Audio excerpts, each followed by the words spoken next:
ჩვენ აქ ვიდექით 1978 წელს ენის თავისუფლებას, ქართული ენის სახელმწიფოებრიობას ვიცავდით.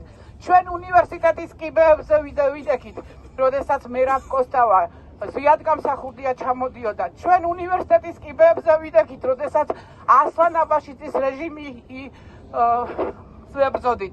ჩვენ ცოცხალ ჯაჭვში ვიდექით აგვისტოს თვეში 2008 წლის, მაგრამ ვერ შევძელით მაინც და ეს ქვეყანა თქვენია, მომავალი თქვენია და ჩვენ თქვენს გვერდით ვიქნებით ყოველთვის. მე არც ერთი პარტიის წევრი არ ყოფილვარ არასოდეს და არც ვიქნები. მე ჩემი პარტია ჩემი საქართველოა, ყოველთვის ვამბობ ამას, მაგრამ მე ვიყავი იქ საბჭოთა რუსეთთან ერთად, სადაც არ მინდა ჩემი საქართველო ისევ დაბრუნდეს.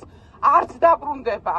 ჩვენ გადაგვეწეს მრავალჯერ, გადაგვიარეს მრავალჯერ, მაგრამ ქართული ადამიანის გენი ქართული დოლის პურის გენს გავს, რომელიც რამდენჯერაც არ უნდა გადააწვინო, მაინც ფეხზე დგება.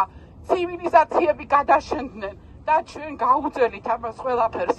მიუხედავად იმისა, რომ ჩვენი სახელწოდება რუკაზე მის გეოპოლიტიკურ მასშტაბებში არ ეტევა, მაგრამ მოვედით თემდე, არ დავთმობთ საქართველოს და მინდა ეხლა მივმართო ყველას, ჩემს კოლეგებს, მთელ საქართველოს ვისაც ეხება, ხელი გაუშვით სავარძლებს, ფეხზე დაუდექით საქართველოს და დაუდექით ჩვენს ახალგაზრდა თაობას გვერდით. ვაპროტესტებთ გაყალბებულ არჩევნებს, ის რომ ხმები წაგვართვეს ჩვენ და რეალურად არ დადგა ის შედეგი, რასაც მივეცით ჩვენ ხმა ამ არჩევნებზე.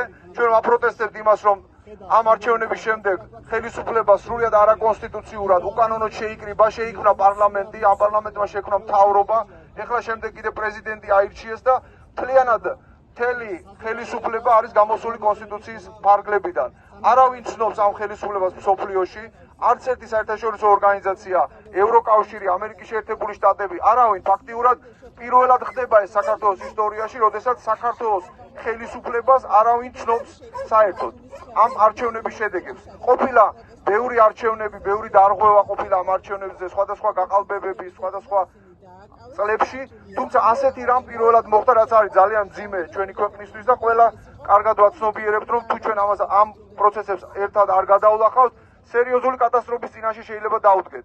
საქართველოში ხელისუფლება და საერთოდ სახელმწიფო არის მიტაცებული, რომ საქართველოში ხელისუფლება კი არ არსებობს და მთავრობა, არამედ ერთი კაცი ბიძინა იღებს ყველაფერზე გადაწყვეტილებას. მას ეკუთვნის ყველა ხელისუფლება, ყველანაირი გადაწყვეტილება და ამიტომ ევროკავშირმა ჩვენ სწორედ ჩვენი ხელისუფლების გადაწყვეტილების გამო არ გახსნა ჩვენთან მოლაპარაკებები და არა ის პროპაგანდა, რასაც ხელისუფლება ამბობს. ეხლა რომ თითქოს მათ შეაჩერეს 2008 წლამდე ევროკავშირთან მოლაპარაკებები. გამოვიდეთ და მოვითხოვოთ ამ არჩევნების შედეგების გაუქმება, ხელახალი არჩევნების დანიშნვა, ასევე გათავისუფლება ყველა იმ უკანონოდ დაკავებული ადამიანების, მათ შორის ბათუმის ხელოვნების უნივერსიტეტის დეკანის და 4 სტუდენტის დაკავება, რომელთაც ჩვენ დღეს სოლიდარობა გამოუცხადეთ და მოვითხოვთ მათი დაუყოვნებლივი გათავისუფლება. სოლიდარობას უცხადებ პოლიტპატიმრებს, ყველა იმ ჟურნალისტს, ყველა იმ ახალგაზრდას, ვინც თავის თავზე გამოცადა ძალადობა, საშინელებაა ძალადობა და ვიმედოვნებ, რომ აღარ განმეორდება საქართველოში მსგავსი რამ.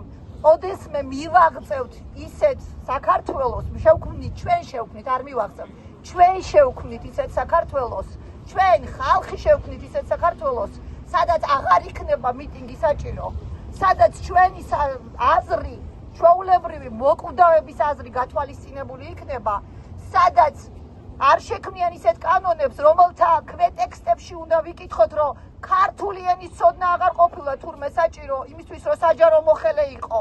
ან საქართველოს მოქალაქეობაც აღარ ყოფილა საჭირო და საქართველოს მოქალაქეობის მისაღებად იცით რამდენი ეტაპი და საფეხურია გასავლელი. რაღაც შეიწუხებს ვინმე თავს საქართველოს მოქალაქეობისთვის, თუ ჩვეულებრივ საჯარო სამსახურშიც დავასაქმებთ.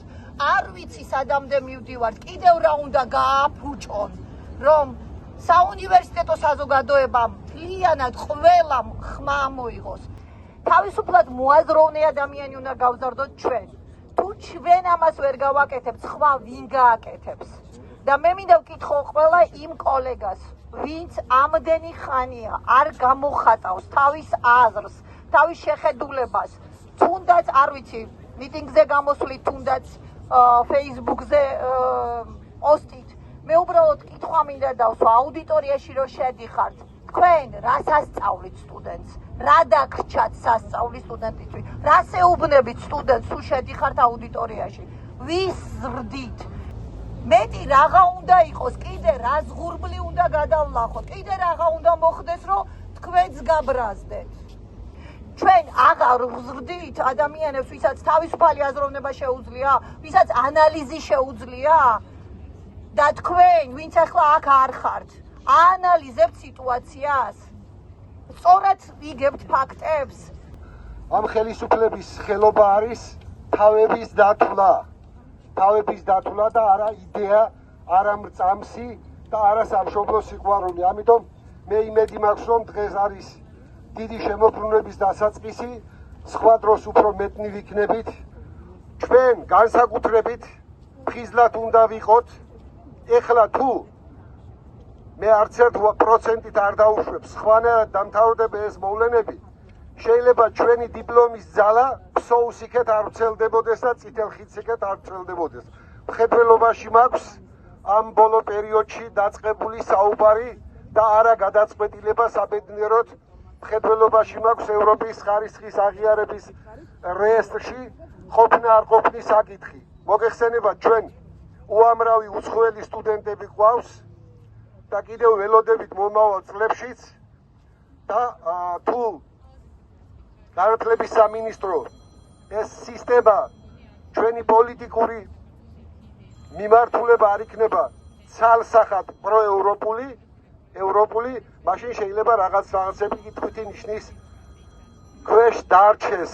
ამიტომ არის ცვლილებები საჭირო და ცვლილებებისათვის აუცილებელია დაუღლელი პერმანენტული სახალხო მღელვარება, მშვიდობიანი აქციები, რაც მიგვიყვანს ძალიან მალე, მე ვფიქრობ, გამარჯვებამდე. ეს რაც დღეს ხდება, ეს ყოველგვარი გადამეტების გარეშე ეს არის გაფორმება, რომ ჩვენ როგორც თავისუფალი სამოქალაქო საზოგადოება შევდექით და არ დარჩა საზოგადოების არც ერთი შრე, არც ერთი სფერო, რომელშიც აი ამ სამოქალაქო სულისკვეთებამ და სამოქალაქო ცნობიერებამ თავისი თავი არ გამოავლინა მთელი სისრულით სამოქალაქო და ადამიანური ღირსებით. არწმუნებული ვარ, რომ ეს ყველაფერი დამთავრდება ისე ქართველი ხალხის, ქართული სახელმწიფო სასარგებლოდ, იმიტომ რომ ეს ტალღარი შეუქცევად შეუძლებელია ეს ენერგია, ეს იმდენად კონსტრუქციული ენერგია, მაშინ უნდა გააუქმო ყველაფერი და რაღაცა წარმოდგენაც არ მინდა რა შეიძლება მოხდეს, რომ ეს შეფერხდეს. ეს შეუძლებელია, ეს არის უკვე ძალიან დიდი გამარჯვება. ეს კონსოლიდაცია ზუსტად იმისთვის არის საჭირო, რომ აი კონკრეტულ ინსტიტუციებში რომ ის ევროპული პროცესები უნდა განხორციელდეს, რასაც ადამიანის უფლება ქვია, ადამიანის უფლებაზე და თავისუფლებას დაფუძნებული და ასე შემდეგ, უფრო კომპეტენტური ადამიანები უკეთ ელაპარაკებენ ამაზე. აი ამისი წინაპირობა არის ეს და მე მინდა რომ ეს რაც შეიძლება უფრო მალე მოხდეს და ჩვენი ერთსულოვნება ძალიან ბევრს ნიშნავს. შეიძლება გითხრას ვიღაცამ რომ სად დგას დამოუკიდებლობის საკითხი, ჯერ როგორ არ დგას დამოუკიდებლობის სუვერენიტეტის საკითხი, საერთოდ ოკუპირებული ტერიტორიები გვაქვს და ახლა გადაფარულია ეს საკითხი, თორე ის სასაზღვრო ზონა, რომელიც რუსეთის სახელმწიფომ შექმნა, იქ რა ხდება, როგორ ხდება, ეგ კიდე ცალკე საკითხი არის, ხო, ახლა ნომერ პირველი თემა ეგ არის და სხვა თვალსაზრისით სხვა მიმართულებით ჩვენი მზერა არ მიდის, მაგრამ ზუსტადად სუვერენიტეტის საკითხი და ევროპული ინსტიტუციები ერთმანეთთან არის დაკავშირებული. ჩვენი სუვერენიტეტი შეიძლება განხორციელდეს მხოლოდ ევროპულად მოწყობილი თავისუფალი ინსტიტუციების საფუძველზე. ამიტომ ჩვენ ჩემო ძვირფასო კოლეგებო, უნივერსიტეტში ამ მხრივ გვაქვს სამუშაო სტუდენტებთან ურთიერთობაში, ჩვენი კვლევების თვალსაზრისით, აკადემიური საქმიანობის თვალსაზრისით და ჩვენი ბრძოლის ველი ეს არის. დავიდება თავისუფლებას